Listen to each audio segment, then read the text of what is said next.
挑战者2战车是英国维克斯公司开发的第3代主力战车，目前在英国陆军及阿曼陆军服役。挑战者2式是挑战者1式主力战车重新设计，虽然外观类似，但两款战车的零件仅有3%的共通性。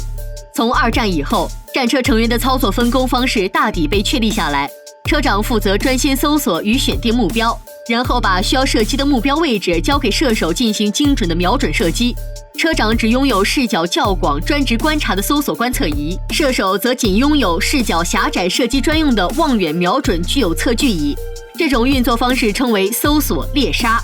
而挑战者2战车车长拥有的观测仪可以在搜索与瞄准功能中切换，也拥有自己独立的测距仪。车长可以在射手进行第一个目标的射击作业时，同时使用自己的搜索射击两用瞄准距搜索第2个目标，并独立完成瞄准测距与射控解算。当射手射击完第1个目标后，只要按一个扭炮塔就会自动转动瞄准第2个目标，并利用车长已经先一步瞄准好与解算完成的目标资料直接进行射击，这样能大大的增加接战效率。这种运作方式称为猎杀。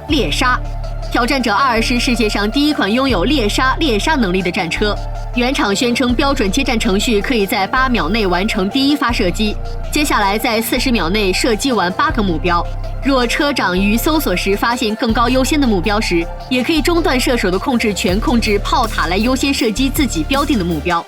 挑战者2曾经在2003年的美伊战争中执行维持和平的任务。英国陆军第1装甲师旗下的第7装甲旅就在行动中使用了120辆挑战者2战车。在巴斯拉的攻防战中，挑战者2为英国军队提供了强力的火力支援。在一场近距离遭遇战中，一辆挑战者2战车共遭到8枚 RPG、2枚米兰反战车飞弹以及无数小口径火炮轰击后，安然撤出战区并修复使用。在另一场遭遇战中，一辆挑战者2战车被击中约70发 RPG， 仍能安全脱离战场并修复使用。1986年，维克斯公司开始摸索挑战者1式的后继型号，并向英国国防部提出该公司的方案。英国陆军在当时也评估引进 M1 艾布兰主力战车，但柴契尔内阁在1988年12月选择了挑战者2式战车作为下一代主力战车。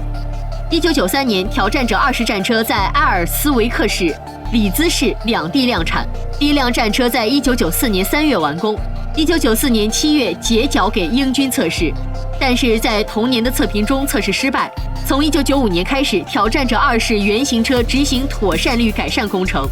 ，3辆原型车进行为期285天的实地测试。经过这一系列的考核与修正设计后，12辆挑战者2式在1998年9月至12月在博威顿营区战车测试场与鲁沃斯靶场服役可靠度展示验收。测试结果优于标准，在1999年1月通过服役可靠度验收。而英国陆军则在1998年6月开始接收挑战者2式，由皇家苏格兰龙骑兵卫队为首队接收的部队，最后一辆在2002年结缴部队。2021年，英国决定为挑战者2式进行延寿计划，让目前服役的148辆挑战者2式进行升级，使英军的挑战者战车部队至少服役到2035年，完成延寿升级的版本称为挑战者3式战车。挑战者2战车服役至今只发生过4次战斗中人员伤亡事件，第一件是被友军挑战者2战车误击造成2人死亡，第2件是被美军 A10误击2辆挑战者2造成1死3伤，第3件是被简易爆炸装置炸伤造成驾驶兵双腿截肢，最后一件是被 RPG-29 贯穿造成驾驶兵脚趾截肢。后2事件车辆都于修复后继续使用。